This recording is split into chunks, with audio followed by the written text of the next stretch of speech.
Bonjour à tous, je me présente, Jérôme Bondu, je suis responsable du club IES, le club Intelligence économique et stratégique, au sein de l'association des anciens élèves de l'IAE de Paris. Alors quelques mots sur un certain nombre d'interviews de personnes qui sont intervenues au club IES depuis la création du club, il y a maintenant 9 ans, et vous allez découvrir l'intelligence économique sous différents angles, que ce soit l'angle historique, de quand date l'intelligence économique, pourquoi ça s'est développé en France, quelles sont les pratiques d'intelligence économique, quels sont les acteurs qui la pratiquent et quelles sont les associations qui le représentent. Et ce faisant, vous aurez un panorama en une quarantaine de minutes, non pas de tout ce qu'il faut savoir, mais déjà d'une bonne vision de cette dynamique que ce club cherche à travailler. Le club Intelligence économique et stratégique, c'est maintenant plus de 1000 membres. C'est au jour d'aujourd'hui 64 conférences qui ont été organisées. Et d'ailleurs sur ce DVD, vous avez une quinzaine d'intervenants qui sont intervenus. Pour les autres, le compte-rendu vous attend sur le site du club IES.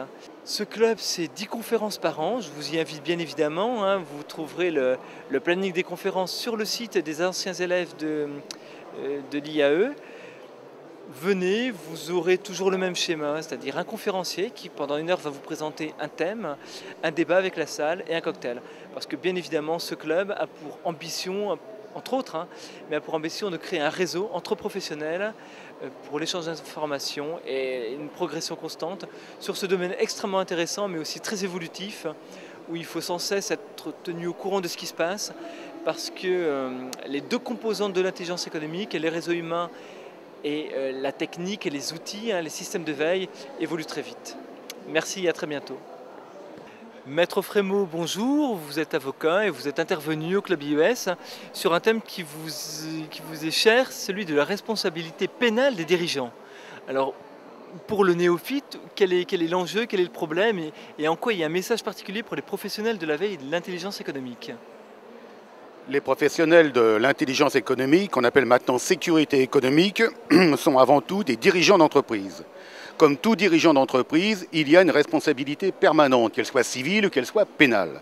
Pourquoi la responsabilité pénale est plus importante? Tout simplement parce qu'on peut se retrouver devant un tribunal correctionnel à titre personnel, l'entreprise également, et qu'on est sujet à un certain nombre de condamnations éventuelles, d'interdictions d'exercer, et que tout dirigeant doit naturellement maîtriser l'ensemble des activités de l'entreprise, qu'elles soient évidemment régulières, et si elles sont irrégulières, naturellement, il en a la responsabilité directe, même s'il y a une délégation, il est le dirigeant de droit.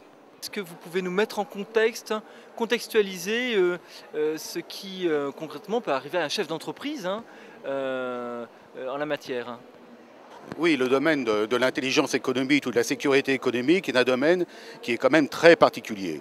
D'abord, c'est évidemment une entreprise ou un cabinet d'intelligence économique et on voit dans la presse un certain nombre de dérives. À la fois des chefs d'entreprise qui sont parfois des anciens de services publics, qui confondent un petit peu leur rôle et qui vont chercher des informations stratégiques, des informations confidentielles avec des moyens qui sont illégaux, qui sont à la limite. Là, ils engagent directement leurs responsabilités. C'est la même chose pour le dirigeant d'une entreprise qui a dans ses services un certain nombre de personnels qui font n'importe quoi sur le plan juridique, ça pose des problèmes.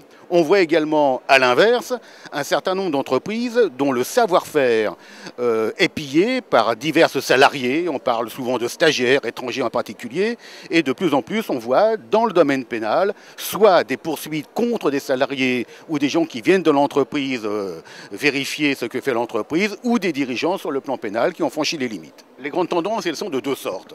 Nous sommes dans une guerre, entre guillemets, de compétition économique, de concurrence.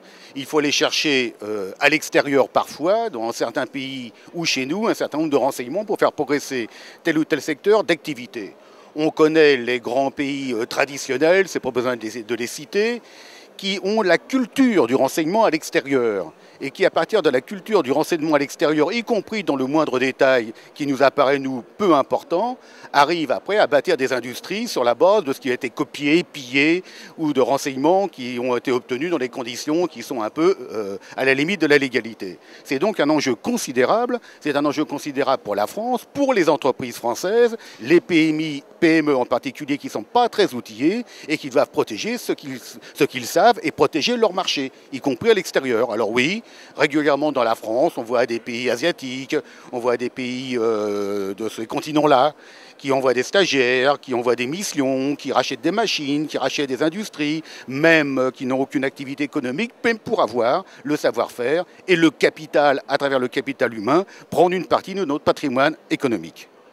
Maître, s'il y avait une grande tendance au niveau de la société française à présenter, est-ce que la société française va vers de plus en plus de pénal?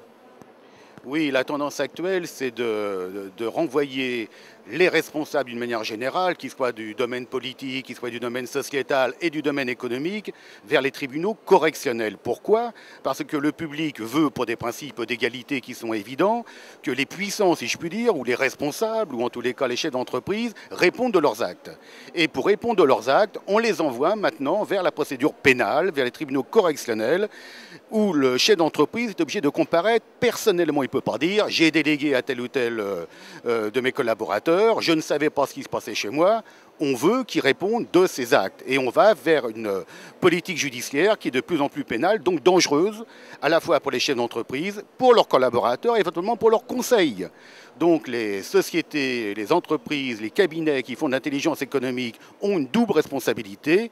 Fournir naturellement une information fiable, ça c'est le moins qu'on puisse attendre d'un professionnel, mais également veiller à ne pas engager leurs responsabilités personnelles ou à accomplir des actes ou utiliser des moyens qui ne sont pas parfaitement réguliers. Naturellement en pratique, il faut voir, le but à obtenir, c'est d'avoir le résultat, mais il faut l'obtenir avec des moyens parfaitement réguliers. Oui, l'INES est un établissement public, Institut national des hautes études de sécurité, qui a pour vocation à rassembler ceux qui viennent du service public, gendarmes, policiers, tous ceux qui de près ou de loin s'intéressent à la sécurité par métier, si je puis dire, professionnellement, et un certain nombre de cas de l'industrie, de l'entreprise, qui sont également dans ces métiers ou qui y sont associés, des magistrats, des professions libérales comme moi, des journalistes, etc. Et le but de cet institut, c'est de servir naturellement de groupe de réflexion sur un certain nombre de sujets liés à l'intelligence économique et de fournir au gouvernement des rapports, des rapports de mission, un certain nombre de conseils sur la sécurité en général. Dans ce cadre-là, effectivement, depuis très longtemps, a été créé un groupe d'intelligence économique qui marche fort bien, qui est composé d'un certain nombre d'auditeurs très spécialisés, qui fournit des rapports et des conseils à diverses entreprises et qui est intégré au sein de l'Institut dans le cadre des projets de rapprochement des grands instituts de la sécurité intérieure et de la défense nationale dans les mois qui viennent. L'intelligence économique, qui devient maintenant la sécurité économique, est au cœur du projet, car le président de la République a considéré que notre compétitivité économique passait également par la protection de nos intérêts économiques et donc de l'intelligence économique.